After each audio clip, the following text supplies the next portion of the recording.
Hello dear aspirants, welcome back to our channel. ఇక current అఫైర్స్లో భాగంగా అయినా లేదా ఎన్వైర్మెంటల్ స్టడీస్లో భాగంగా అయినా ఎకానమీలో భాగంగా అయినా ఇంకొక ముఖ్యమైనటువంటి అంశం మనకి ఎగ్జామినేషన్ పాయింట్ ఆఫ్ వ్యూలో సస్టైనబుల్ డెవలప్మెంట్ అనేది సుస్థిరాభివృద్ధి అంటే ఏమిటి, దానిలో ఉన్నటువంటి వివిధ అంశాలు.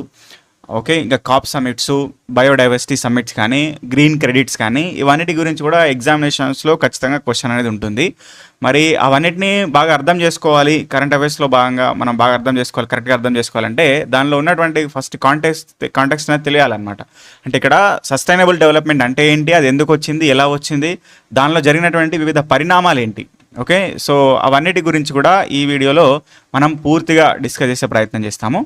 కాబట్టి దీనిలో ఇంట్రడక్షన్ మాత్రం ఇస్తాం, జస్ట్ పరిణామక్రమం క్రొనాలజికల్గా ఏమేమి జరిగింది, ఎప్పుడు ఏమేమి జరిగిందని, దాని గురించి ఏమేమి మీటింగ్స్ జరిగినాయి, ఏమేమి డిక్లరేషన్స్ వచ్చినాయి దాని గురించి పూర్తిగా డిస్కస్ చేసే ప్రయత్నం చేస్తాం. కాబట్టి ఇక్కడ అక్కడ ఉన్నటువంటి కాప్ మీటింగ్స్ కానీ, బయోడైవర్సిటీ సమ్మిట్స్ కానీ, ఇక్కడ గ్రీన్ క్రెడిట్స్ అనేటువంటి అంశాలు కానీ, ఇక ఇతరత్ర అన్నీ కూడా ఈరోజు కరెంట్ అఫైర్స్లో ముఖ్యంగా ఉండేటటువంటి అన్నీ కూడా అర్థం చేసుకోవాలంటే ఇది మనకు చాలా చాలా ఇంపార్టెంట్. కాబట్టి ఇక్కడ చూస్తే సుస్థిరాభివృద్ధి లేదా సస్టైనబుల్ డెవలప్మెంటు అంటే ఏమిటి అనే దాని గురించి మనం చూస్తాం. ఇక్కడ అయితే డెఫినేషన్ చూడండి, ఆ తర్వాత దీన్ని ఎక్స్ప్లెయిన్ చేస్తాను నేను. ఇక్కడ ఏమంటున్నారు, భవిష్యత్తు తరాల వారు తమ అవసరాలను తీర్చుకునే సామర్థ్యాన్ని దెబ్బతీయకుండా ప్రస్తుత తరం అవసరాలను తీర్చడమే సుస్థిరాభివృద్ధి అని చెప్పేసి అన్నారు. Meeting the needs of the present without compromising the ability of the future generations to meet their own needs అని చెప్పేసి అన్నారు. అంటే ఇక్కడ చూడండి, మనం ఇక్కడ ఈ డెఫినేషన్లో అవసరాలు అని చెప్పేసి అంటున్నాం, నీడ్స్ అని చెప్పేసి అన్నాం. నిన్నటి వీడియోలో చెప్పినా నేను మైక్రో ఎకనామిక్స్, ఎకానమిక్స్ అంటే ఇక్కడ అర్థశాస్త్రం అనే దాని గురించి మనం డెఫినేషన్ అక్కడ మాట్లాడుకున్నప్పుడు చెప్పాము. అర్థశాస్త్రం అంటే ఏంటంటే మానవ కోరికలు అపరిమితమైనవి, మరి వనరులు పరిమితమైనవి. రిసోర్సెస్ ఏమో పరిమితం, మానవ కోరికలు మాత్రం అనంతం, అపరిమితం. కాబట్టి అపరిమితమైనటువంటి కోరికలను పరిమితంగా ఉన్నటువంటి వనరుల చేత ఎట్లా సాటిస్ఫై చేస్తుంది సమాజము, సొసైటీ అనే దాని గురించి డిస్కస్ చేసేటటువంటి అంశమే ఇక్కడ అర్థశాస్త్రం అన్నమాట. ఓకే, ఎకనామిక్స్ అంటే మరి ఆ రకంగా నిన్న మాట్లాడుకున్నట్టుగా ఇక్కడ మానవుని యొక్క కోరికలు తీర్చాలి, నీడ్స్ అవసరాలను తీర్చాలంటే మనకు కావాల్సింది రిసోర్సెస్ అన్నమాట, రిసోర్సెస్. ఓకే, మరి అలాంటి రిసోర్సెస్ని మనం ఈరోజు మన కోరికలు తీర్చుకోవడానికి వాడుకుంటున్నాం. ఓకే, రిసోర్సెస్ అంటే ఏంటి, వనరులు. ఫర్ ఎగ్జాంపుల్ డీజిల్, పెట్రోల్, ఇదొక వనరు అనమాట, రిసోర్స్. అది ఈరోజు మన అవసరాల కోసం అంటే మన డెవలప్మెంట్ కోసం నువ్వు ఒక బిజినెస్ చేస్తున్నావు, నువ్వు ఒక టిఫిన్ సెంటర్ నడిపిస్తున్నావు, దానికోసం ఓకే అక్కడ టిఫిన్స్ చేయడానికి అక్కడ ఆ సిలిండరుతో ఎల్పిజితో నడిచేటువంటి దాన్ని వాడుతున్నావు. విచ్చలవిడిగా వాడినావు అనుకో, నువ్వు ఏమవుతుంది, అదొక తరిగిపోయేటటువంటి ఇక్కడ ఏంటి కన్వెన్షనల్ సోర్స్ అనమాట అది. మరి అలాంటి వాటిని ఇక్కడ నువ్వు అపరిమితంగా విచ్చలవిడిగా వాడడం వల్ల ఏమవుతుందంటే తరువాతి తరాల వరకు అంటే ఆ పరిమితమైనటువంటి రిసోర్స్ డీజిల్, పెట్రోల్ అనేటువంటి పరిమితమైనవి, అవి భూమిలో నుంచి వస్తున్నాయి, కొన్ని రోజులకు అవి తరిగిపోతాయి మొత్తానికి. కాబట్టి మన ఫ్యూచర్ జనరేషన్స్కి వాళ్ళకి కూడా వాటిని అందించాలి అంటే మనం పరిమితంగా ఒక పద్ధతిగా వాడాలి అనేటువంటి కాన్సెప్ట్ ఇది. అంటే ఇక్కడ ఎందుకు మరి ఇక్కడ ఈ కాన్సెప్ట్ ఎందుకు వచ్చింది, ఇలాంటి ఆలోచన ఎందుకు వచ్చింది అనే దాని గురించి మనం డిస్కస్ చేస్తే ఇక్కడ మనకు 50 to 70 మధ్యలో ఓకే, సో టోటల్గా డెవలప్మెంట్ జరుగుతున్నటువంటి ప్రపంచం మొత్తం డెవలప్ అవుతున్నటువంటి ప్రపంచ దేశాలని డెవలప్మెంట్లోకి వెళ్తున్నటువంటి సందర్భము. సో ఆ సందర్భంలో కొంతమంది మేధావులు ఆలోచిస్తారు, మనం ఈరోజు పరిమితంగా ఉన్నటువంటి ఈ రిసోర్సెస్ని, వనరుల్ని అపరిమితంగా వాడుతున్నాం, విచ్చలవిడిగా వాడుతున్నాం. కాబట్టి ఫ్యూచర్ జనరేషన్స్ యొక్క పరిస్థితి ఏంటి, మరి దాంతోపాటు అంటే ఆ రిసోర్సెస్ లేకుండా పోవడం ఒకటి, దాంతోపాటు ప్రకృతి కూడా దెబ్బతింటుంది, నేచర్ కూడా.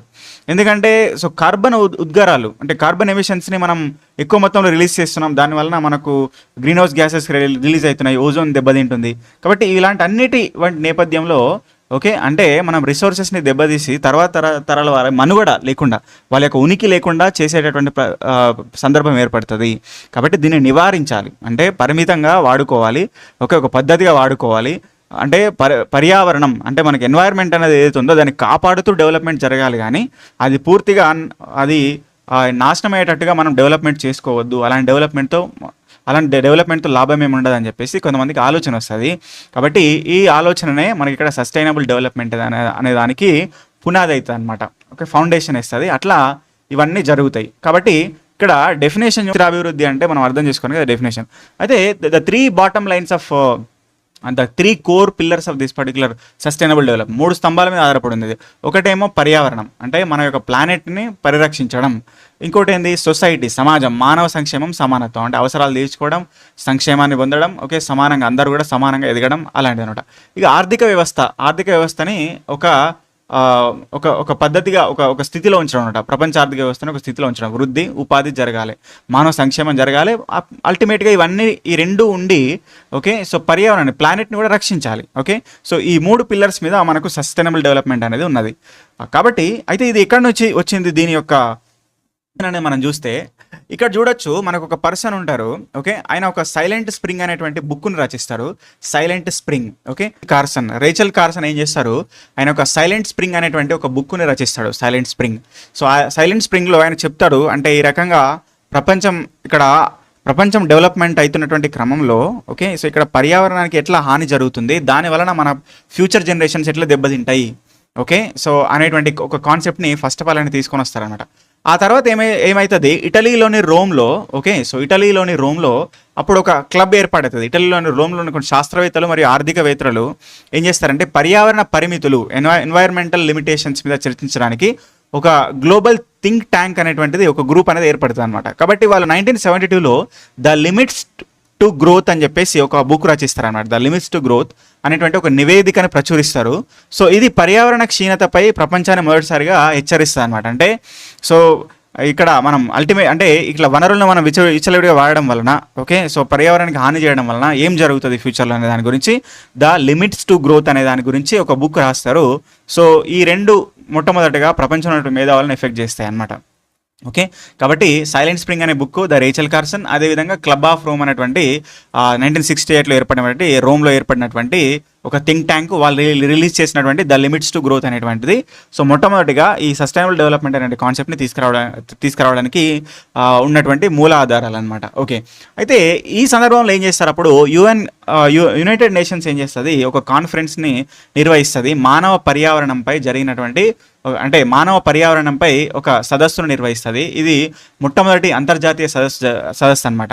కాబట్టి దీని ఏమంటాం, UN conference on the human environment అని చెప్పేసి అంటాం. కాబట్టి సో వీళ్ళు ఇక్కడ ఈ పర్టిక్యులర్ కాన్సెప్ట్ మీద, అంటే సో ఈ గ్లోబల్ థింక్ ట్యాంక్ అయినటువంటి okay the limits to growth అనేటువంటి నివేదికను ఆధారంగా పర్యావరణ క్షీణత మరి ప్రపంచాన్ని ఎట్లా ఎఫెక్ట్ చేస్తుంది, మరి దీని మీద ఏం చేయాలని చెప్పేసి ఒక సదస్సు నిర్వహిస్తారు. దాన్ని UN conference on human environment అని చెప్పేసి అంటాం. కాబట్టి సో ఇది 1972లో జూన్ 5th రోజున, అంటే నిన్న 1972 జూన్ 5th రోజున ఏర్పడ్డది. దీన్ని స్టాక్ హోమ్ కాన్ఫరెన్స్ అని చెప్పేసి అంటాం అనమాట. Okay, so Stockholm conference స్వీడన్లో జరిగింది. ఓకే, కాబట్టి అక్కడ okay so UN conference on human environment ఏర్పడి జూన్ 5th రోజున ఏర్పడ్డది. కాబట్టి ఆ రోజుని ప్రపంచ పర్యావరణ దినోత్సవం జరుపుకుంటాం, వరల్డ్ ఎన్వైర్న్మెంట్ డేగా మనం జరుపుకోవడం అనేది జరుగుతుంది అనమాట. కాబట్టి ఈ సదస్సు ద్వారా మనకు ఒక ఆర్గనైజేషన్ వస్తుంది, దాన్ని యుఎన్ఈపి అంటాం. చాలా చాలా important, United Nations environmental programme అని చెప్పేసి ఒక ఆర్గనైజేషన్ అనేది స్టార్ట్ అవుతుంది అనమాట. సో దీని హెడ్ క్వార్టర్స్ వచ్చేసి నైరోబీలో ఉంటుంది, కెన్యాలో ఉంటుంది. కెన్యా దేశంలో నైరోబీలో దీని హెడ్ క్వార్టర్స్ ఉందన్నమాట. సో ఇది కూడా ఇంపార్టెంట్. ఇక నెక్స్ట్ చూస్తే మనకు 1983లో ఓకే, సో 1983లో ఏం చేస్తారంటే నార్వే మాజీ ప్రధాని అయినటువంటి గ్రో హర్లెమ్ బ్రట్లాండ్ ఆయన ఏం చేస్తారంటే ఒక సదస్సు నిర్వహిస్తారు. Okay, so world conference on the environment and development అనే దాని గురించి ఒక కమిషన్ అని ఏర్పాటు చేస్తారనమాట. కాబట్టి ఆయన ఏం చేస్తారంటే ఆర్థిక వ్యవస్థ మరియు పర్యావరణం, ఓకే, సో ఆర్థిక వ్యవస్థ, ఎకానమీ మరియు ఎన్వైర్న్మెంట్ అనే దాని మీద, ఈ అంశం మీద వాటి మధ్య రిలేషన్ విశదీకరించడానికి ఒక మీటింగ్ ఏర్పాటు చేస్తారు 1983లో. సో దానితో ఒక నివేదిక కూడా ఇస్తారనమాట, ఒక నివేదికను ప్రచురిస్తారనమాట. కాబట్టి ఆ నివేదికలో మొట్టమొదటిసారిగా మనకు ఇక్కడ సుస్థిరాభివృద్ధి, సస్టైనబుల్ డెవలప్మెంట్ అనే దాని గురించి నిర్వచనం ఇస్తారు, డెఫినేషన్. సుస్థిరాభివృద్ధి అంటే ఏంటి అనే దాని గురించి ఒక డెఫినేషన్ ఇస్తారు. ఆ డెఫినేషన్ అనేది ఫేమస్, అంటే అఫీషియల్గా ఇక్కడ సుస్థిరాభివృద్ధి అంటే అదే డెఫినేషన్ వాడతారు అనమాట. కాబట్టి ఆయన ఏం చెప్తారంటే meeting the needs of the present without compromising the ability of the future generation to meet their own needs. అభివృద్ధి అంటే ప్రస్తుత తరాల యొక్క అవసరాలను తీరుస్తూ భవిష్యత్ తరాల యొక్క అవసరాలను దెబ్బతీయకుండా ఉండేటువంటి ప్రక్రియ అని చెప్పేసి అంటారు. కాబట్టి అదే డెఫినేషన్ని మనం ఇక్కడ చెప్పడం అనేది జరిగింది అనమాట. కాబట్టి ఆ డెఫినేషన్ మనకు బ్రట్లాండ్ ఇచ్చారు. ఓకే, సో 1983లో ఏర్పాటు చేసినటువంటి world commission on environment and okay so environment and development అనేటువంటి ఆ కమిషన్ ప్రచురించినటువంటి నివేదిక, బ్రట్లాండ్ కమిషన్ నివేదిక ఆధారంగా సో ఇక్కడ సుస్థిరాభివృద్ధి అనే దాని గురించి డెఫినేషన్ ఇవ్వబడింది.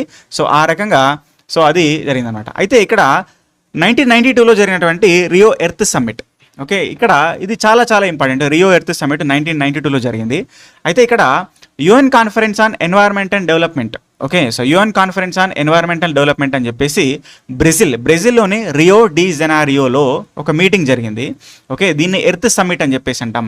ఎర్త్ సమ్మిట్, ధరిత్రి సదస్సు అంటారు, ధరిత్రి సదస్సు అని తెలుగులో. ఇది పర్యావరణ చరిత్రలోనే అత్యంత కీలకమైనటువంటి మలుపు. ఓకే, సో ఇక్కడ ఏం చేస్తారంటే కొన్ని కీలకమైనటువంటి కొన్ని రిజల్ట్స్ ఉంటాయి. ఇక్కడ ఏం చేస్తారంటే ఎజెండా 21 అనే దాని గురించి ఒకటి తీసుకొస్తారనమాట. అంటే 21వ శతాబ్దంలో సుస్థిరాభివృద్ధి, సస్టైనబుల్ డెవలప్మెంట్ కోసం ఒక కార్యాచరణ, రూట్ మ్యాప్ అనేటువంటి దాన్ని ఒకటి ఇస్తారనమాట. Okay, agenda 21. ఓకే, దాని గురించి మనం సపరేట్గా డిస్కస్ చేస్తాం. ఆ తర్వాత యుఎన్ఎఫ్సిసి అనేటువంటి ఒక సదస్సును ఏర్పాటు చేస్తారు, ఒక ఆర్గనైజేషన్ ఏర్పాటు చేస్తారు, యుఎన్ఎఫ్సిసి. ఇది ఏం చేస్తుంది అంటే క్లైమేట్ చేంజ్, శీతోష్ణ స్థితి మార్పులపై పోరాడేటువంటి సంస్థ అనమాట. కాప్ మీటింగ్స్, దీని కాన్ఫరెన్స్ ఆఫ్ పార్టీస్ అని చెప్పేసి అంటాము. ఇది మనకు రీసెంట్గా కూడా జరిగినాయి. 2023లో జరిగింది, 2024లో ప్రతి సంవత్సరం జరుగుతుంది. 2023లో దుబాయ్లో జరిగింది. ఓకే, ఇక్కడ 2024లో బాకు, అజర్బైజాన్లోని బాకులో జరిగింది. 2025లో ఇక్కడ బేలెం, ఓకే, నార్దర్న్ బ్రెజిల్లో ఉన్న బేలెంలో జరిగింది. సో ఆ రకంగా ఓకే, సో ఇట్లా ప్రతి సంవత్సరం కాప్ మీటింగ్స్ జరుగుతూ ఉంటాయి.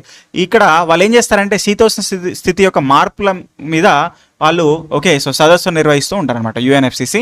చాలా చాలా ఇంపార్టెంట్. ఇంకోటి ఏంటంటే సిబిడి, కన్వెన్షనల్ బయోడైవర్సిటీ అనేటువంటిది ఇంకోటి వచ్చింది. జీవ వైవిధ్య రక్షణ ఒప్పందము, బయోడైవర్సిటీకి సంబంధించినటువంటి ఒక ప్రొటెక్షన్ ఒప్పందం, ఒక అగ్రిమెంట్ అనేది దీని నుంచి స్టార్ట్ అయింది. సో దీని నుంచి ఇక్కడ బయోలాజికల్ డైవర్సిటీకి సంబంధించినటువంటి ఇక్కడ రామ్సార్ కన్వెన్షన్, వెట్లాండ్ ప్రొటెక్షన్ కావచ్చు, ఇక్కడ ఇక మన దేశంలో వచ్చినటువంటి ప్రాజెక్ట్ టైగర్ కానీ, ప్రాజెక్ట్ ఎలిఫెంట్ కానీ, సో అవన్నిటికి కూడా మోటివేషన్ అదే అనమాట. కన్వెన్షనల్ బయోడైవర్సిటీ అనేటువంటి ఏదైతే మనకు రియో ఎర్త్ సమ్మిట్ నుంచి ఏదైతే వచ్చిందో, సో అదంతా కూడా కాబట్టి అంతవరకు అంటే పర్యావరణం అనే దాని గురించి ఇక్కడ మాట్లాడుకున్నప్పుడు జస్ట్ సుస్థిరాభివృద్ధి అనేటువంటి కాన్సెప్ట్తో స్టార్ట్ అయినది. ఆ తర్వాత ఏమైందంటే క్లైమేట్ చేంజ్ గురించి కానీ, ఆ తర్వాత జీవ వైవిధ్య ఒప్పందాల గురించి కానీ, అంటే బయోడైవర్సిటీ వరకు కూడా అది ఎక్స్టెండ్ అయింది అనమాట ఆ ప్లాన్ అనేటువంటిది. అదేవిధంగా సుస్థిరాభివృద్ధి ఎజెండా 21 కూడా దీని నుంచి వచ్చిందనమాట. ఓకే, కాబట్టి రియో ఎర్త్ సమ్మిట్ ఎందుకు ఒక కీలక మలుపు అంటే బయోడైవర్సిటీ గురించి, అదేవిధంగా శీతోష్ణ స్థితి మార్పుల గురించి, దానితో పాటు సుస్థిర అభివృద్ధి గురించి అట్లా ఎక్స్టెండ్ అవుతుంది. ప్లాన్ అనేది ఎక్స్టెండ్ అవుతుంది, గోల్ అనేది ఎక్స్టెండ్ అవుతుంది అనమాట. సో ఆ రకంగా జరిగినటువంటిది 1992. ఇక 2000లో మిలీనియం డెవలప్మెంట్ గోల్స్, ఎండిజీస్ అని చెప్పేసి అంటాము. అయితే మనకి ఇక్కడ న్యూయార్క్లో జరిగినటువంటి యుఎన్ జనరల్ అసెంబ్లీలో 8 గోల్స్ నిర్దేశించుకున్నారు. కాల పరిమితి ఓకే 2000 నుంచి 2015 అంటే 15 సంవత్సరాల కాల పరిమితికి ప్రధానంగా పేదరిక నిర్మూలన మీద దృష్టి పెట్టి, పావర్టీ మీద దృష్టి పెట్టి ఓకే ఒక 8 లక్ష్యాలను వాళ్ళు క్రియేట్ చేయడం జరిగింది. సో దాన్ని మనం ఎండిజీస్ అంటాం, మిలీనియం డెవలప్మెంట్ గోల్స్ అంటాం. వాటి గురించి మనం సపరేట్గా డిస్కస్ చేస్తాం. ఇక ఆ తర్వాత 2002లో జోన్స్బర్గ్ రియో+10 సమ్మిట్ అంటాం. అంటే మనకు 1992లో ఓకే, సో 1992లో మనకు రియో సమ్మిట్ జరిగింది. +10 years అంటే 2002, కాబట్టి దీన్ని రియో+10 సమ్మిట్స్ అని చెప్పేసి అంటాం. అయితే ఇంకోటి రియో+5 సమ్మిట్ కూడా ఉంటుంది. అది ఇక్కడ ఉన్నటువంటి ఏదైతే మనకు ఎజెండా 21 ఏదైతే ఉందో ఆ ఎజెండా 21 యొక్క కార్యాచరణని దాన్ని సమీక్షించడం కోసం ఒకసారి కండక్ట్ చేస్తారు. అది అంత ఇంపార్టెంట్ ఏం కాదు, కానీ గుర్తుపెట్టుకోవాలి. ఆ తర్వాత రియో+10 అనేది మాత్రం జోన్స్బర్గ్ జరిగినటువంటిది. ఇది చాలా చాలా ఇంపార్టెంట్. 2002లో జరిగింది. World summit on sustainable development south ఆఫ్రికాలో జరిగింది. ఓకే, సో రియో సదస్సు జరిగిన తర్వాత 10 ఏళ్ళు పూర్తి చేసుకున్న సందర్భంలో ఎజెండా 21 గురించి మళ్ళొకసారి వాటి యొక్క అమలును మళ్ళొకసారి వివిధ దేశాల్లో ఎట్లా దాన్ని అమలు పరుస్తున్నారు, ఎట్లా దాని ప్రోగ్రెస్ ఎలా ఉందని చెప్పేసి సమీక్షించారనమాట. ఇక నెక్స్ట్ 2012లో రియో+20 సదస్సు జరిగింది. రియో+20 అంటే 1992 + 20. సో ఆ రకంగా 2012 అనమాట. ఓకే, ఇక్కడ మళ్ళీ బ్రెజిల్లో జరిగినటువంటి ఈ సదస్సు ఓకే ఆ నివేదిక ఇచ్చింది. ఆ నివేదికను ఏమంటారంటే ద ఫ్యూచర్ వి వాంట్ అని చెప్పేసి అంటాం. ఇది చాలా చాలా important. The future we want అంటే ఈ సదస్సులోనే పాత ఎండిజీ యొక్క స్థానంలో ఎస్డిజీస్ వచ్చినాయి, సస్టైనబుల్ డెవలప్మెంట్ గోల్స్ అనేటువంటివి వచ్చినాయన్నమాట. Sustainable development goals 15 sustainable development goals ఉంటాయి. అది ఎప్పుడు స్టార్ట్ అయినాయంటే మనకు రియో+20 సదస్సు ఏదైతే బ్రెజిల్లో జరిగిందో అక్కడ నుంచి రావడం అనేటువంటి జరిగిందనమాట. ఇక 2015లో ఐక్యరాజ్య సమితి 2030 ఎజెండా ఓకే, సో 2030 ఎజెండా పేరుతో ఒక సదస్సు నిర్వహించడం జరిగింది. సెప్టెంబర్ 2005లో ఐక్యరాజ్య సమితి సర్వసభ్య సమావేశం 17 సుస్థిరాభివృద్ధి లక్ష్యాలను ఓకే, అంటే ఇక్కడ ఎస్డిజీస్ని తీసుకురావాలని చెప్పేసి నిర్ణయించారు 2012లో Rio+20 సదస్సులో. ఎస్డిజీస్ ఉండాలి, సస్టైనబుల్ డెవలప్మెంట్ గోల్స్ అనేటువంటి 17 కొన్ని తీసుకురావాలి, ఆ ప్లాన్ వేశారు. అది ఎప్పుడు అమలైందంటే 2015లో జరిగినటువంటి 2030 ఎజెండా, ఒక UN 2030 ఎజెండా అని చెప్పేసి అంటాం. సో అక్కడ ఇది ఏదైతే మనకు సర్వసభ్య సమావేశం ఏదైతే జరిగిందో మనకు ఐక్యరాజ్య సమితిది, అక్కడ 17 ఎస్డిజీస్ని 169 టార్గెట్లను ఆమోదించి జనవరి 1, 2016 నుంచి అమలుకు తీసుకురావడం జరిగింది. అది మనకు 2030 డిసెంబర్ వరకు ఉంటుంది అనమాట. అట్లా ఇప్పుడు 2030 డిసెంబర్ వరకు కూడా ఇవి కొనసాగుతున్నాయి. సో వీటి గురించి చాలా ఇంపార్టెంట్ క్వశ్చన్స్ పడుతూ ఉంటాయి. కరెంట్ అఫైర్స్ పాయింట్ ఆఫ్ వ్యూలో పడుతూ ఉంటాయి, స్టాటిక్ పాయింట్ ఆఫ్ వ్యూలో కూడా పడుతూ ఉంటాయి. సో వాటి గురించి మనము నేర్చుకోవాలన్నమాట. కాబట్టి ఇక్కడ ఇంతవరకు మనం ఏంటంటే ఇక్కడ మిలీనియం డెవలప్మెంట్ గోల్స్ అనే దాని గురించి నేర్చుకోవాలి. అదేవిధంగా ఎస్డిజీస్ సస్టైనబుల్ డెవలప్మెంట్ గోల్స్ అనే దాని గురించి నేర్చుకోవాలి. ఎజెండా 21 అనే దాని గురించి కూడా మనం ఇక్కడ నేర్చుకోవాలి. ఈ 3 ఇంపార్టెంట్.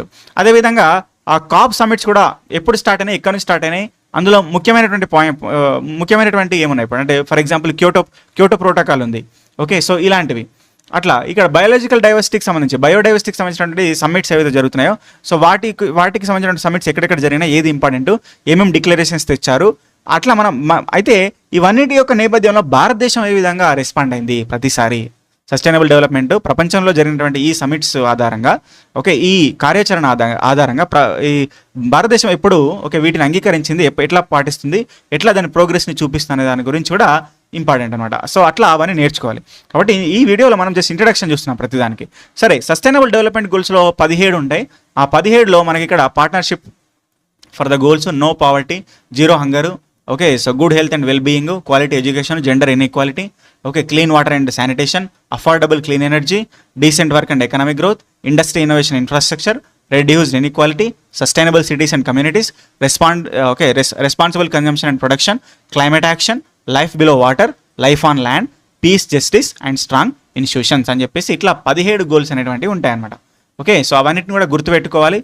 అయితే ఇంకా దీనిలో సబ్లైన్స్ ఉంటాయి మళ్ళీ ఒకటి, అంటే ఓకే, సో ఇందులో 1.1, 1.2 ఇట్లా ఉంటాయి అనమాట. వాటిని కూడా మనం గుర్తుపెట్టుకోవడం అవసరం ఉంటుంది అనమాట. సో మరి మన భారతదేశంలో ఈ సస్టైనబుల్ గోల్స్ యొక్క విషయంలో వాటి యొక్క కార్యాచరణను అమలు చేసేటటువంటి ఆర్గనైజేషన్ ఏంటంటే నీతి ఆయోగ్. ఓకే, సో నీతి ఆయోగ్ ఈ సస్టైనబుల్ గోల్స్ని అమలు చేయడంలో దాన్ని పర్యవేక్షిస్తుంది అనమాట. కాబట్టి సో దానిలో భాగంగా నీతి ఆయోగ్ ఏమేమి కార్యాచరణ చేసింది భారతదేశంలో, అది కూడా ఇంపార్టెంట్. ఓకే, సో దాన్ని మనం గమనించాలి, చదువుకోవాలి. ఓకే, సో ఇది ఇంట్రడక్షన్. అంటే మనం పరిణామక్రమం సస్టైనబుల్ డెవలప్మెంట్ యొక్క నేపథ్యంలో జరిగినటువంటి అన్ని పరిణామక్రమాలు చూడడం జరిగింది.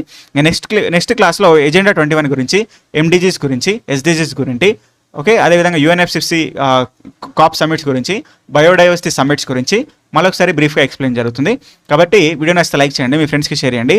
ఫస్ట్ టైం ఎవరైతే మన ఛానల్ విజిట్ చేస్తున్నారో ఛానల్ సబ్స్క్రైబ్ చేసుకోండి. మన ఇన్స్టిట్యూట్ యొక్క వాట్సాప్ ఛానల్లో జాయిన్ అవ్వండి. Thank you.